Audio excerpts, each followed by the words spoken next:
Bienvenue dans Landé, le podcast de lecture. Dans cet épisode, je te lis Crime et Châtiment de Dostoïevski. Bonne écoute. Première partie, chapitre 1. Au commencement de juillet, par un temps extrêmement chaud, un jeune homme sortit vers le soir de la mansarde qu'il sous-louait, ruelle S, descendit dans la rue et se dirigea lentement, comme indécis, vers le pont K. Dans l'escalier, il avait heureusement évité de rencontrer sa logeuse. Son réduit se trouvait immédiatement sous le toit d'un vaste immeuble de 4 étages et ressemblait davantage à une armoire qu'à un logement. La logeuse, à laquelle il louait ce réduit, avec dîner et service, occupait un appartement au palier, en dessous, et chaque fois qu'il sortait, il devait nécessairement passer devant la cuisine, dont la porte était presque toujours grande ouverte. Et chaque fois qu'il passait devant cette cuisine, le jeune homme éprouvait une sensation morbide et peureuse, dont il avait honte et qui lui faisait plisser le nez. Il était endetté jusqu'au cou vis-à-vis de cette femme et craignait de la rencontrer. Non pas qu'il fût poltron ou timide à ce point, au contraire même, mais depuis quelque temps, il était irritable et tendu. Il frisait l'hypocondrie. Il s'était tellement concentré en lui-même et isolé de tous qu'il craignait toute rencontre, et non seulement celle de sa logeuse. Il était oppressé par sa pauvreté, mais la gêne même de sa situation avait cessé ces derniers temps de lui peser. Il ne s'occupait plus de sa vie matérielle, il ne voulait plus rien en savoir. En somme, il n'avait nullement peur de sa logeuse, quelque dessein qu'elle eût contre lui, mais s'arrêter dans l'escalier, écouter toutes sortes d'absurdités sur le train-train habituel dont il se moquait pas mal, tous ces rabâchages à propos de paiement, ces menaces, ces plaintes, et avec cela biaiser, s'excuser, mentir, non. Mieux valait se glisser d'une façon ou d'une autre par l'escalier et s'esquiver sans être aperçu. Du reste, sa peur de rencontrer sa créancière le frappa lui-même, dès sa sortie dans la rue. Vouloir tenter une telle entreprise et avoir peur d'un rien, pensa-t-il, avec un étrange sourire. Voilà. On a tout à portée de main et on laisse tout filer sous son nez uniquement par lâcheté. Ça, c'est un axiome. Curieux de savoir de quoi les gens ont le plus peur. D'une démarche nouvelle? D'un mot nouveau, personnel? Voilà ce dont ils ont le plus peur. Après tout, je bavarde trop, mais je bavarde parce que je ne fais rien. C'est ce dernier mois que j'ai appris à bavarder à force de rester couché des journées entières dans mon coin et de penser à des vétilles. Pourquoi diable y vais-je? Suis-je capable de cela? Est-ce que cela est sérieux? Pas sérieux du tout. Comme ça, une lubie de quoi m'amuser un peu. Un jeu, en somme, oui, c'est un jeu. Dehors, la chaleur était terrible, suffocante. Aggravée par la bousculade, partout de la chaux, des échafaudages, des tas de briques, de la poussière et cette puanteur spéciale des jours d'été, si bien connue de chaque Pétersbourgeois qui n'a pas les moyens de louer une villa hors de la ville. Tout cela ébranla les nerfs déjà déréglés du jeune homme. L'odeur fétide, insupportable, qu'exhalaient les cabarets, dont le nombre était particulièrement élevé dans ce quartier, et les ivrognes que l'on rencontrait à chaque pas, bien que l'on fût en semaine, mettaient la touche finale au repoussant et triste tableau. Une sensation de profond dégoût passa un instant sur les traits fins du jeune homme. Il faut dire qu'il était remarquablement bien de sa personne. Châtain foncé, de magnifiques yeux sombres, d'une taille au-dessus de la moyenne, fin et élancé. Mais bientôt, il tomba dans une sorte de profonde méditation, ou, pour mieux dire, dans une sorte d'inconscience, et continua son chemin sans plus rien remarquer de ce qui l'entourait, et ne voulant même plus le remarquer. De temps en temps, seulement, il se marmottait quelque chose, par l'habitude de soliloquer qu'il venait de s'avouer. En même temps, il se rendait compte du flottement de sa pensée et de sa grande faiblesse. Il y avait déjà 2 jours qu'il n'avait presque plus rien mangé. Il était à ce point mal vêtu qu'un autre, même habitué, se serait fait honte de sortir au grand jour, dans la rue, avec de telles guenilles. Dans ce quartier, il est vrai, il était difficile d'étonner par sa mise. La proximité de la place Senoï, l'abondance des maisons spéciales, la population, surtout ouvrière et artisanale, amassée dans ces ruelles centrales de Pétersbourg, donnaient un tel coloris à la scène que la rencontre d'un individu aux vêtements étranges ne faisait guère d'impression. Mais tant de rancœur s'était déjà amassé dans l'âme du jeune homme que, malgré sa susceptibilité, parfois si juvénile, ses guenilles ne le gênaient plus du tout. Évidemment, rencontrer des gens qui le connaissaient ou d'anciens camarades qu'il n'aimait pas revoir du reste c'eût été différent. Et pourtant, quand un ivrogne transporté, l'on ne savait ni où ni pourquoi, dans un immense chariot vide traîné par un cheval de trait, hurla à tue-tête, brusquement, en le désignant du doigt. « Eh, dis donc, toi, chapelier allemand !» Le jeune homme s'arrêta et saisit son chapeau d'un mouvement convulsif. C'était un chapeau de chez Zimmermann, haut, rond, tout usé, tout roussi, plein de trous et de taches, qu'il portait incliné sur l'oreille de la façon la plus vulgaire. Cependant, son sentiment ne fut pas de la honte, mais bien une sorte d'effroi.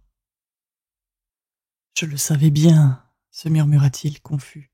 « Je le pensais bien, c'est pis que tout. Une pareille bêtise, une quelconque vétille. Et tout le projet est à l'eau. Oui, le chapeau est trop remarquable. Ridicule donc, remarquable. Avec mes guenilles, je dois porter une casquette ou un béret quelconque, et non cet épouvantail. Personne n'en porte de pareil. On le repérerait à 100 pas, on s'en souviendrait. Surtout pas cela. Ce serait une preuve. Ici, je dois passer inaperçu. Les détails avant tout. De tels riens gâchent toujours tout. Le chemin n'était pas long. Il savait même le nombre de pas qu'il lui fallait faire. Exactement 830 à partir de sa porte. Il les avait comptés une fois qu'il s'était trop laissé aller à son rêve. Alors, il n'y croyait pas encore lui-même et s'excitait simplement par son infâme et séduisante audace.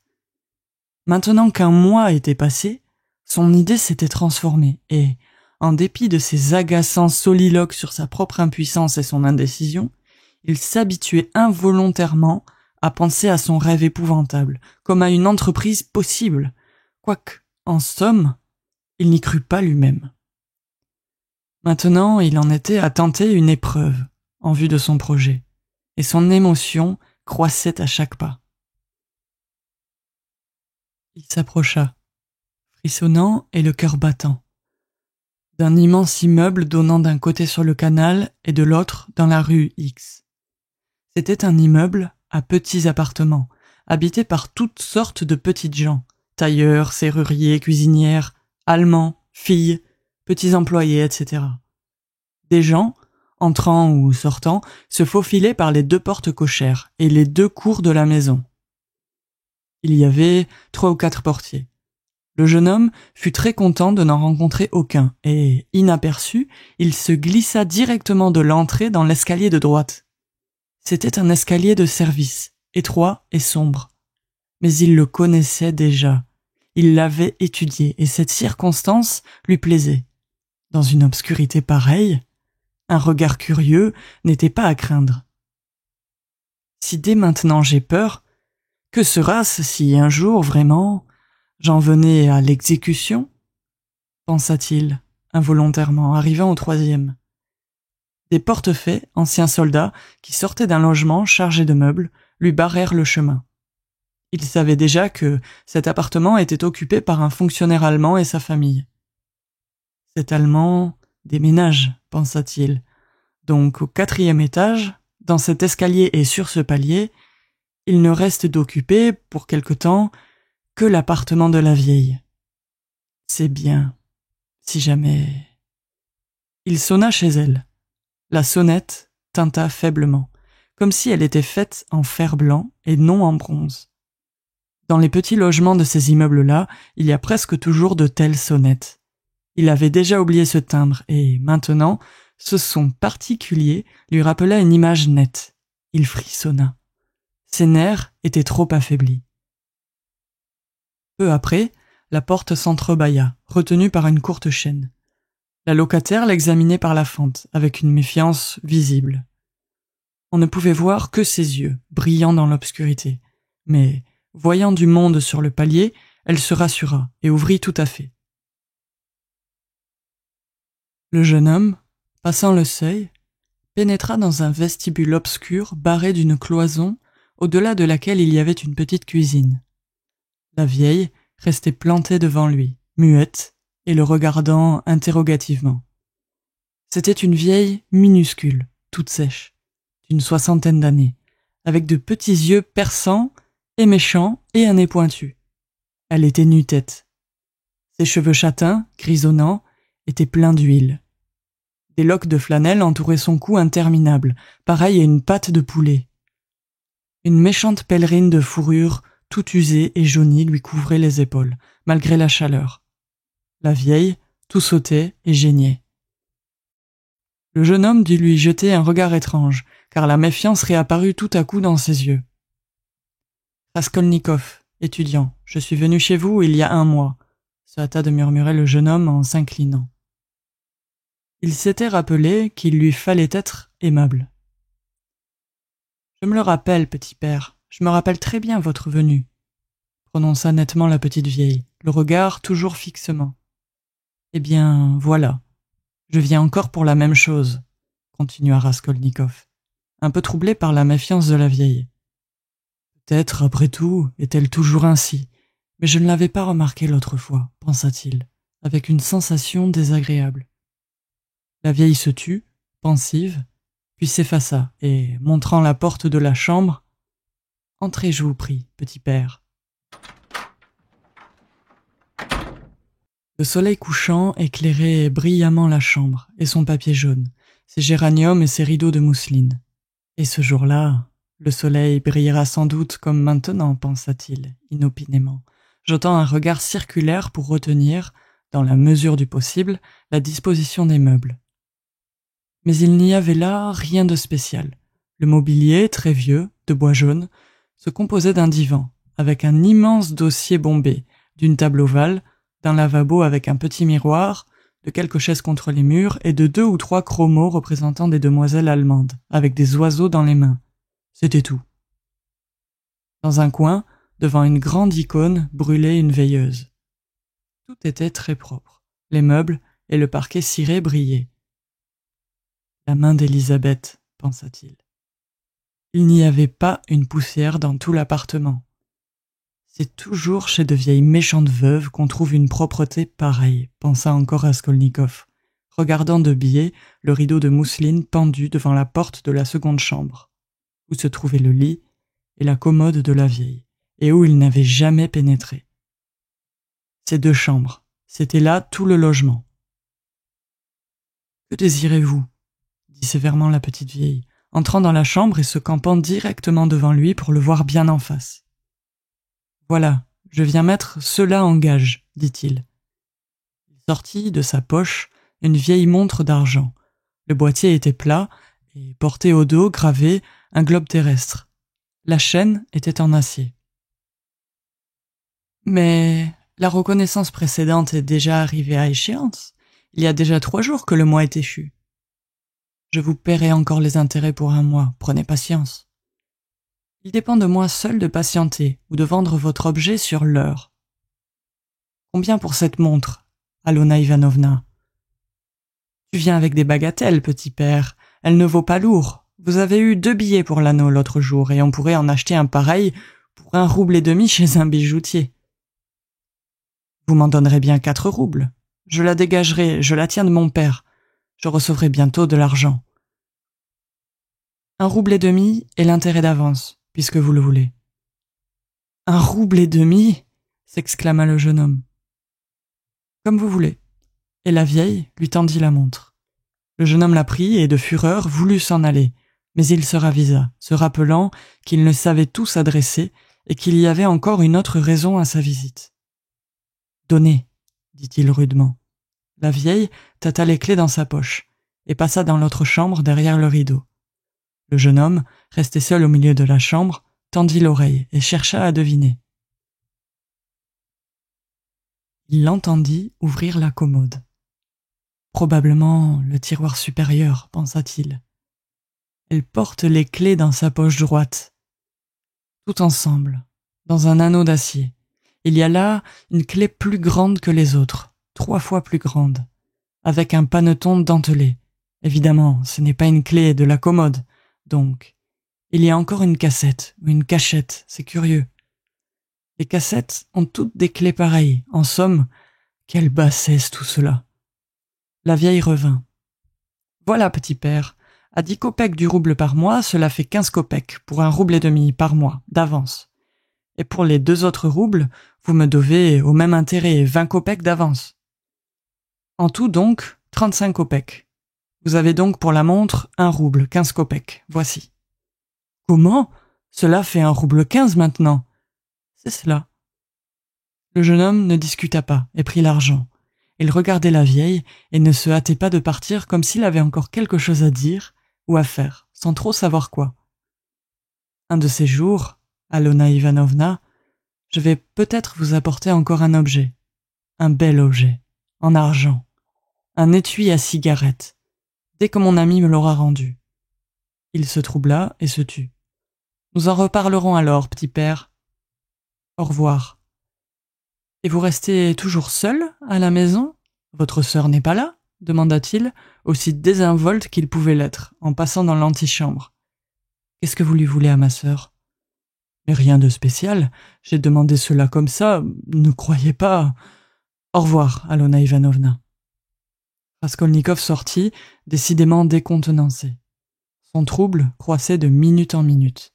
Descendant l'escalier, il s'arrêta plusieurs fois, comme frappé brusquement par quelque chose.